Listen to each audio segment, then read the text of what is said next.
não parar, não precipitar e não retroceder. Então dizer para esse cara, sabe quando nós vamos parar? Nunca.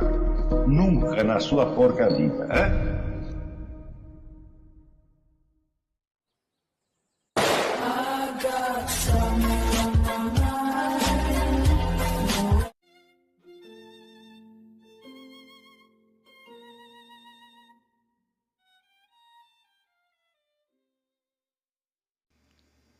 E aí pessoal, tranquilo?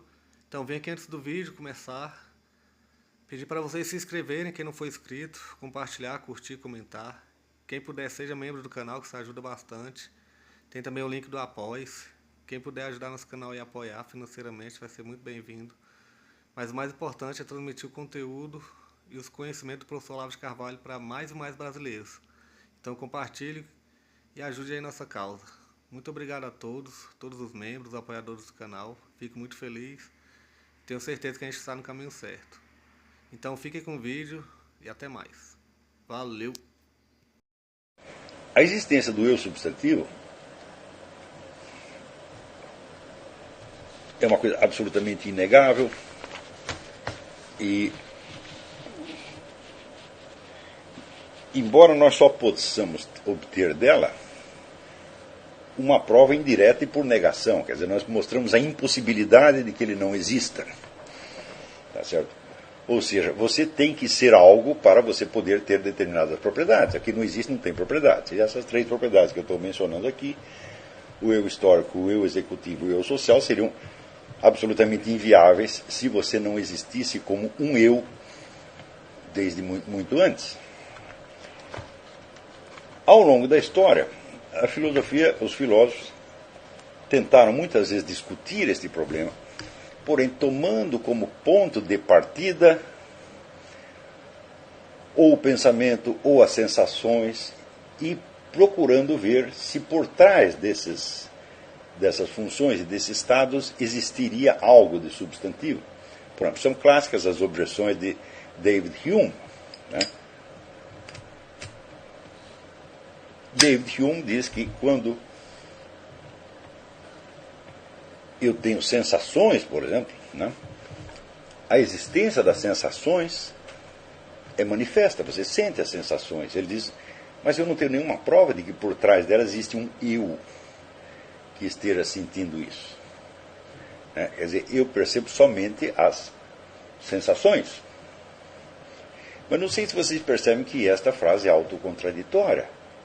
Quando ele disse, eu não percebo nenhum eu por trás, eu digo, se você tivesse somente as sensações, você não poderia dizer que você as teve. Então, este é um caso extremo de paralaxe cognitiva, onde o enunciado, o próprio fato da frase ter sido enunciada, prova que o conteúdo dela é falso. E, no entanto, Hume não mostra a menor consciência de estar dizendo uma enormidade. Como é que ele consegue fazer isso? Ele consegue fazer isto porque, no instante de montar o seu raciocínio sobre as sensações, ele faz abstração de quem está montando aquele raciocínio. Então, ele está, ao mesmo tempo, fazendo algo e apagando a pista do sujeito executivo que fez, que foi ele mesmo. Não é isso? Quer dizer, como é que eu poderia examinar as minhas sensações, ou a minha memória, ou o meu pensamento, se eu nada fosse além deles? No instante mesmo em que ele enuncia esta frase, ele está afirmando taxativamente a diferença que a frase nega, que é a diferença entre pensar e existir. Para pensar é preciso existir, evidentemente. E para recordar os pensamentos é necessário continuar existindo. Mas eu posso fazer abstração desta continuidade da minha existência temporal e raciocinar como se os pensamentos aparecessem por si mesmos. Então, este é um caso, vamos dizer, de separação entre a consciência pensante e a consciência agente. Ou, se quiserem, entre o eu histórico e o eu substantivo. E isto é exatamente o miolo da paralaxe cognitiva. Quer dizer, é evidente que é um estado patológico.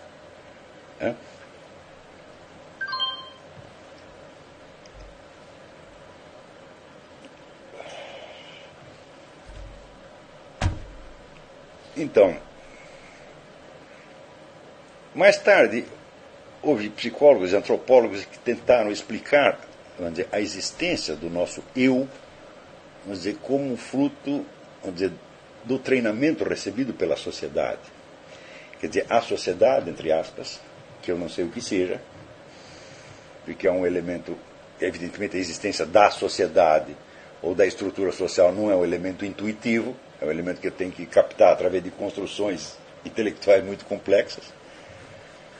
Teria então este poder de impor às pessoas uma identidade permanente.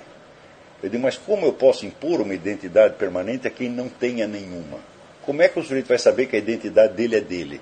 Como é que ele não vai esquecer no dia seguinte? Você pode dizer, é continuidade da memória? Eu digo, sim, mas a continuidade da memória se refere a quê? Qual é o objeto dela? Se não houver um objeto, um sujeito que permanece o mesmo entre dois atos de memória, eu não posso conectar um com o outro.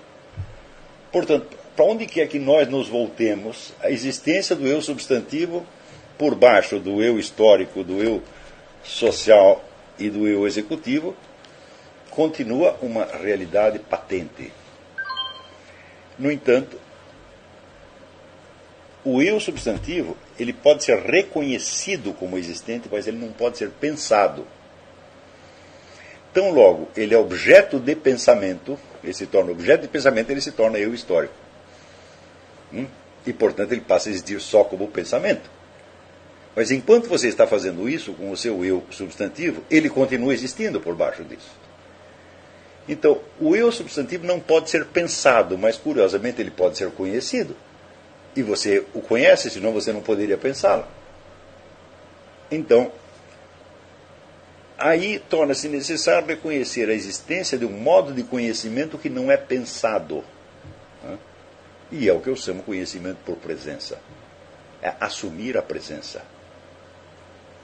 Está entendendo? Como praticamente toda a tradição filosófica do Ocidente consiste só em examinar pensamentos, sobretudo a tradição moderna, tá certo? Então, a existência do eu substantivo foi colocada em parênteses. Por quê? Porque não o encontrar dentro de todo o repertório dos pensamentos humanos e das sensações humanas e da memória humana, não encontraram o eu substantivo. Né? Por quê? Porque ele não pode ser encontrado ali. Só que a filosofia moderna, como não encontrou aqui dentro da esfera que ela está acostumada a examinar, ela diz, então não existe. Ou é fruto de alguma outra coisa, é fruto de houve gente até que diz que é uma imposição gramatical, quer dizer, lhe impuseram uma pessoa verbal. Eu digo, mas impuseram a quem? Se eu não estava lá, como poderiam me impor o que quer que fosse? Então, a existência dessa modalidade não mental de conhecimento. Não é nem mental e nem é física. Esta é a verdadeira dimensão de realidade. Vocês não podem esquecer que mental, físico, etc., etc., são somente distinções que o nosso pensamento impõe à realidade. Mas se não existisse a realidade, muito menos existiria o meu pensamento e muito menos eu poderia impor a ela qualquer divisão que fosse. Então, todo o nosso mundo mental, todo o nosso mundo das sensações, pensamentos, memórias, recordações, e toda a filosofia, toda a ciência, etc., etc., etc., não são nada mais senão distinções e diferenciações que eu impus dentro de uma realidade existente. Qual é essa realidade existente? Eu mesmo, em primeiro lugar. Quando eu digo o seu eu pode ser conhecido, você sabe que ele está presente, você sabe que ele é você. Você sabe que ele é a realidade por baixo de todos os seus pensamentos, porque os pensamentos mudam, as sensações se vão, até as células do seu corpo se vão, e você continua tendo, vamos dizer, a mesma presença de eu substantivo. Quando eu digo, isso pode ser conhecido, mas não pode ser pensado, não pense que isto vai tornar esse eu substantivo uma categoria muito estranha para você, porque o mesmo se aplica a qualquer pessoa que você conheça. Claro que você pode pensar nas pessoas, mas o que você conhece delas em pensamento não é elas, é simplesmente algo que você recorda delas. O que você conhece delas por sensação física não é só o que você está vendo agora. Porque você está atento quando você encontra uma pessoa que você conhece, sua mãe, seu namorado, sua mulher, seu filho, né? Você o reconhece como um eu que está presente na sua totalidade. E este eu, você não pode apreender nem por pensamento, nem por sensação, nem por coisa nenhuma. Mas se você não apreendesse este eu, você não reconheceria a pessoa duas vezes. Não é pela semelhança da imagem física. Porque, por exemplo, se a pessoa fica louca, fica esquizofrênica, você sabe que ela não está mais ali. Está faltando algo fundamental. Então, o ser humano pode ser, todo e qualquer ser humano pode ser conhecido por outro, mas não pode ser pensado. Você pode pensar a respeito da pessoa, mas você não pode pensar a pessoa. Se você a pensasse, ela se tornaria inteiramente um dado da sua consciência, um produto da sua elaboração mental, e ela cessaria de existir como tal. Então, o eu, tanto o nosso eu substantivo, quanto o conhecimento que nós temos de qualquer pessoa, é que nos dá a dimensão de um treco chamado existência. Note que tudo o que nós pensamos e conhecemos são essências. Essências e propriedades, etc, etc. Mas e existência? Nem mesmo a percepção sensível atual me dá informação de existência. Porque qualquer percepção sensível se refere somente aos dados que estão presentes aqui. Portanto, também é um conteúdo de consciência meu. Tudo que eu sinto, penso, lembro, etc., é tudo conteúdo de consciência meu. Então, o que é que me garante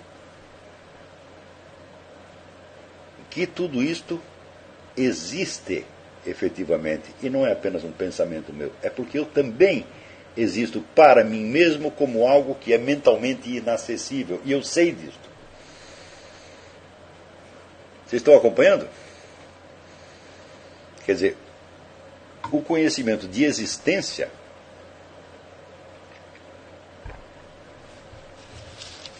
chega ao conhecimento da minha própria existência. Chega a mim não como uma informação dos sentidos, que informação dos sentidos é apenas um estado mental meu. Chega não apenas através da minha memória, tá certo?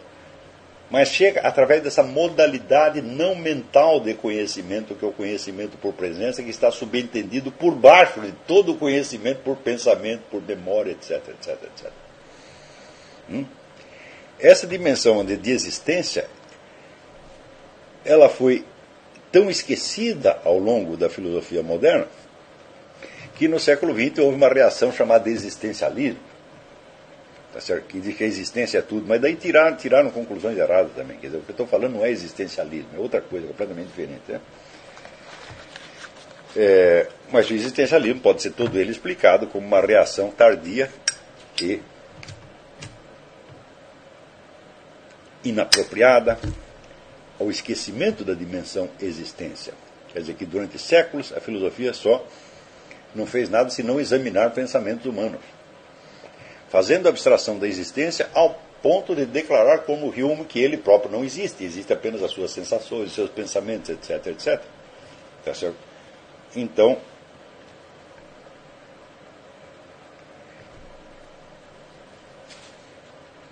os pensamentos e sensações, eles são todos descontínuos.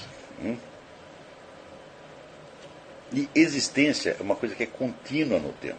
Não se pode falar de existências instantânea. Uma coisa que existisse por um fragmento infinitesimal de tempo não existiria de maneira alguma.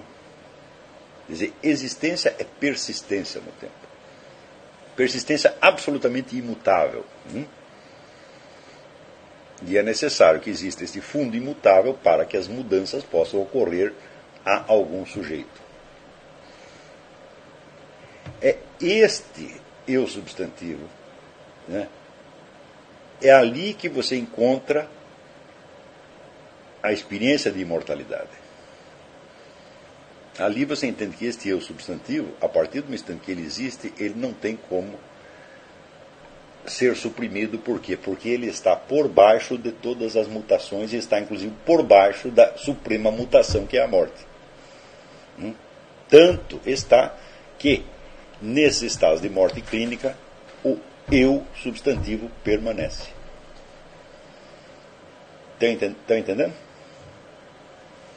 Então, às vezes a pessoa pergunta, não, mas eu não estou entendendo direito. Bom, você não vai entender isso direito enquanto você tentar apreender isso por pensamento. Não é possível pensar isso. Isso só pode aceitar. Você pode assumir, quase, por assim dizer, a responsabilidade, né, de saber que você existe substantivamente. Né? Ora, com isso eu vou passar a responder uma pergunta aqui. André Marca. Sobre esse tema da alma imortal, não sei se compreendo bem o que o senhor está expondo. A alma carnal representa sensações e apetites, algo do intelecto, mas não o nous e a vontade. E a alma imortal representa o intelecto agente, o nous e a vontade? Não. A resposta a todas as perguntas é não sei. Aqui você está tentando converter esta explicação numa outra terminologia que não foi feita para ela. Toda esta terminologia desenvolvida pela filosofia clássica e escolástica, ela se destina, vamos dizer, a descrever a estrutura do ser humano a partir, vamos dizer, do fato da alma carnal e dos seus estados interiores. E eu não estou partindo da existência de um negócio chamado alma carnal, estou partindo de uma coisa muito mais básica. Note bem que em toda essa explicação eu não usei uma única vez a expressão carnal e espiritual. Porque a diferença do carnal e do espiritual só existe, meu filho, partindo do carnal. Que é exatamente o que eu não fiz. Então, eu não creio que seja possível descrever este fenômeno que eu estou descrevendo com estes outros conceitos. Mesmo porque o que eu estou fazendo é uma descrição de experiência. Por isso mesmo não pode ser uma demonstração. Mas aí ele pergunta, a alma imortal é que vai para o inferno? Porque aquilo que o senhor chama alma carnal, eu narrativo social, só existe neste mundo e, portanto, não define a salvação da nação? Sim, é claro. Se a alma, como que a parte carnal poderia ir para o inferno se ela morreu? Se morreu, você não tem mais aquele corpo. Então, aquilo não tem mais como... Não pode sofrer ação nenhuma. Tá certo? Mas o eu substantivo, sim, este vai. Tá certo? O eu substantivo você pode chamá-lo de alma imortal.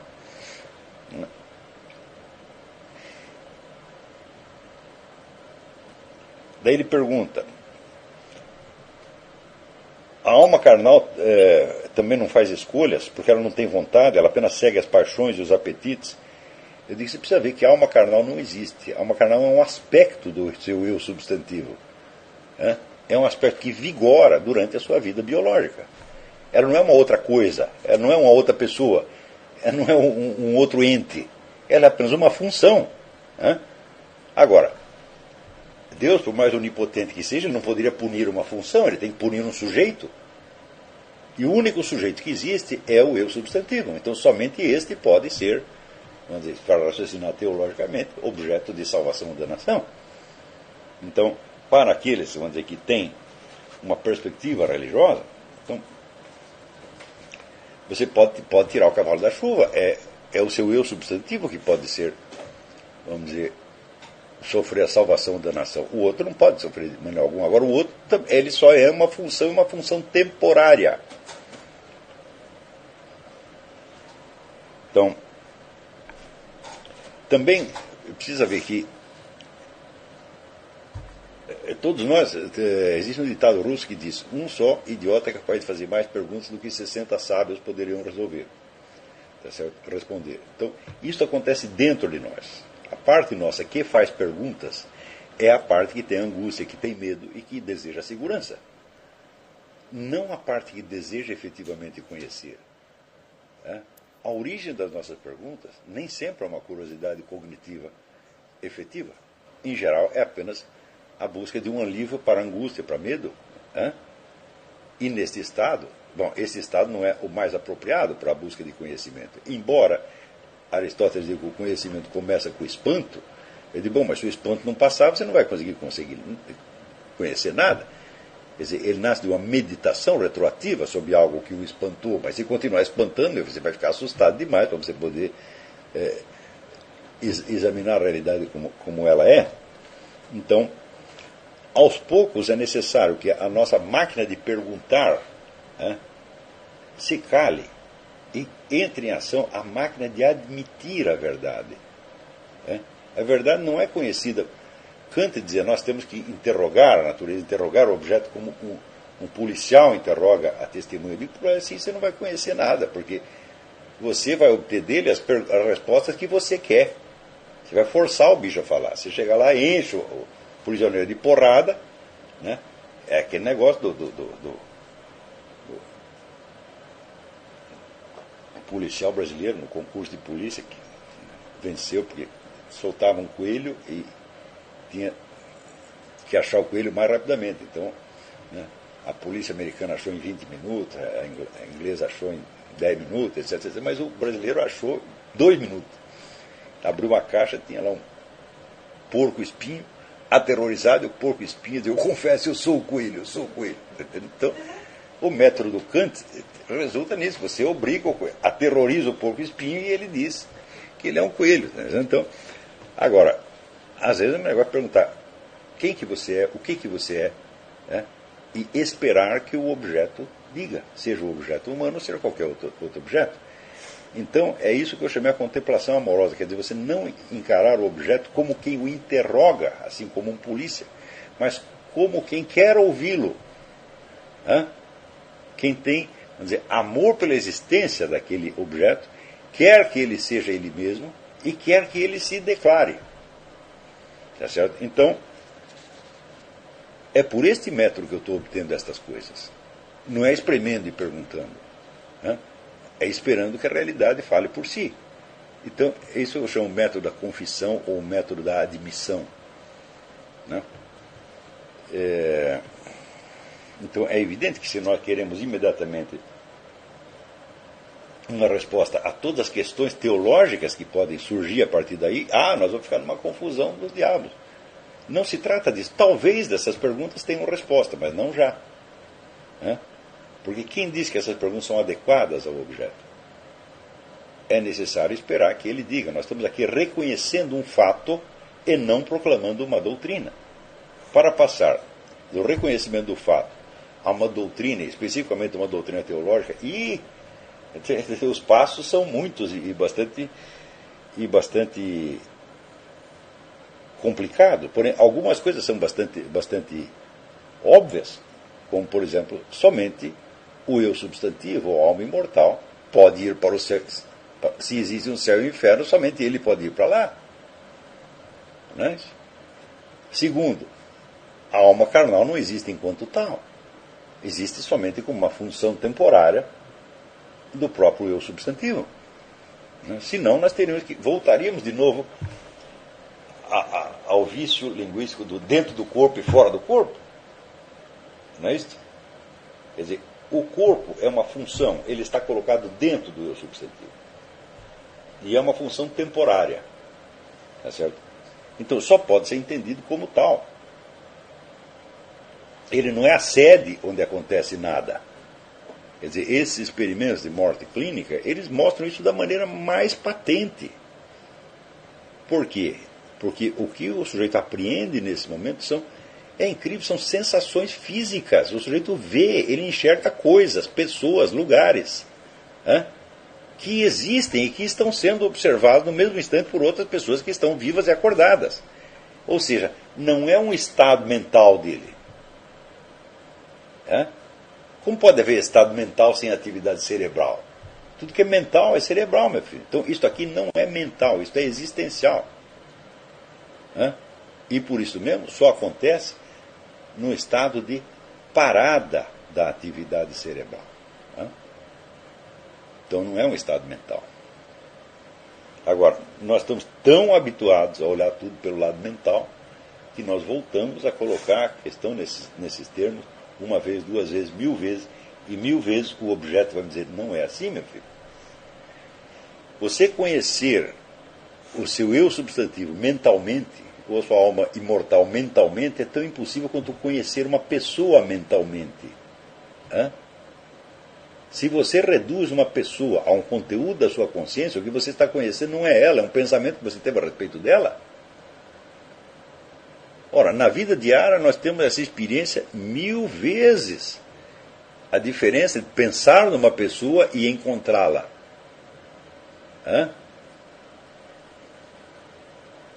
Veja, a presença física basta para isso? Não.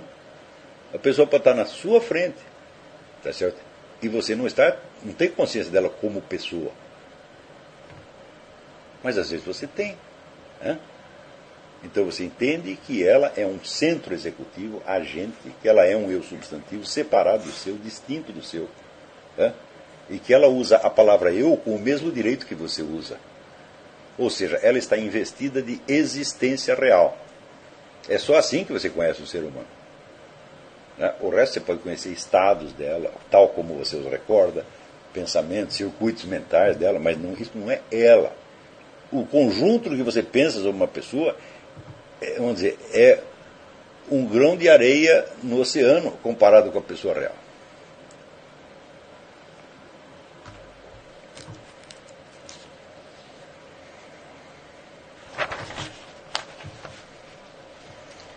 Daí ele pergunta, quando Cristo diz ama teu próximo como a ti mesmo, quer dizer que em primeiro lugar é preciso cuidar da alma imortal, como recomenda Sócrates na Apologia, pois só a alma imortal que é capaz de verdadeiramente amar o próximo, é lógico, pois é só ela que existe.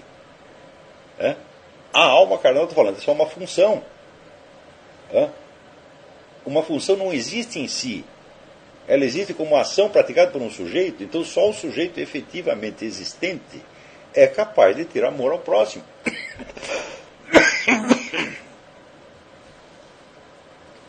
Então,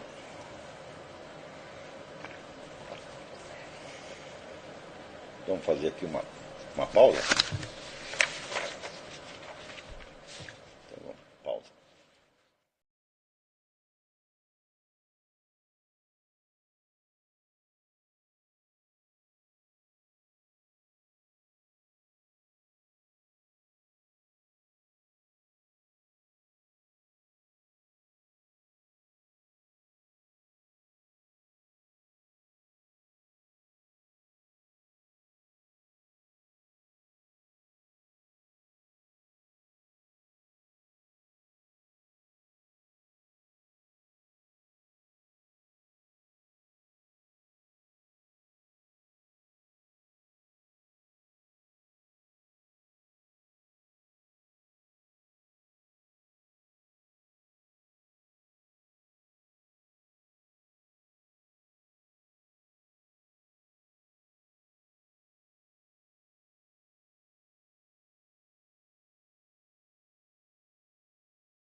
Chegamos a mais um final de uma aula, de um vídeo. Espero que tenham gostado.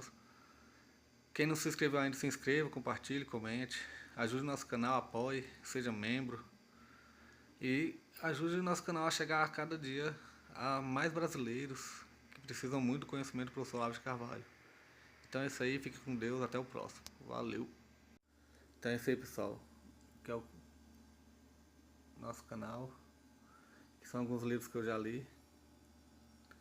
A maioria foi doação, mas alguns eu adquiri, professor Olavo de Carvalho. Alguns livros se perderam aí que eu emprestei. Professor Alexandre Costa. A Bíblia Sagrada. 10 lições sobre Karl Marx. Indico a não ler esse livro, que é muito ruim mesmo. Alguns pensadores aqui que realmente, como o professor Olavo de Carvalho disse, não são pensadores. Valeu, tamo junto aí. Apoie nosso canal, seja membro.